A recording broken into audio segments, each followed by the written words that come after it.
Okay, Jake, I want you to see, compare a major league hitter on the left, what you're doing, the amount of energy he's generating, and what you're doing are very similar in regards to the kind of path and motor skill that you're doing with your swing. I've slow motioned several of these so you can see. Now these are live arm. This is live, me throwing live batting practice. So you'll see at the very end it'll fade to black, and then it'll go into another session where we did front toss, and you can see a little bit of difference between the two, but not too much, which is good.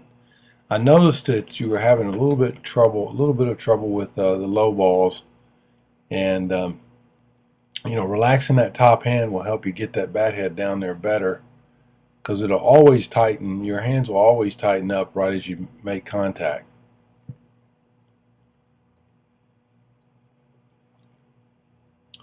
You got a good load. It wouldn't hurt you to get just a little bit better of a load. But one thing we talked about too, another thing we talked about was your bottom hand, which is your left hand, and how when it starts off, you see how it's kind of a slow,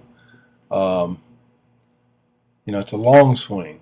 And anytime someone says, he has a short swing or long swing, that means that you get your hips going and you keep your hands close to your chest, and therefore you're going to have a much shorter rotation and short to the ball, and then you can go into the ball and stay long through the ball.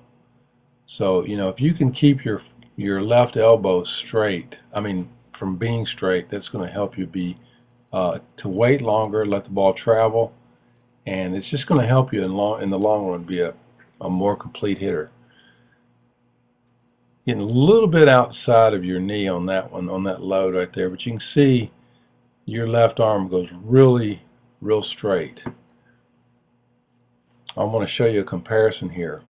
What I want you to do, I want you to look at your left arm and then go back and look at his and see how short he gets his bat through the zone. Now that's an inside pitch to him, and he really had to shorten his swing. And when you shorten your swing, you bring both of your elbows in, you rotate your hips, and then you push your hands towards the pitcher. So just kind of look at what's going on with your left arm, and we'll talk more about that when we get back together, and we'll work on that. It's hard to see when it's in fast motion, but I could tell you had a long swing, but you can't see exactly where it's all starting. See, his swing's really short, and we'll get it down. You'll understand what we're talking about, and we'll get back together soon. Thanks.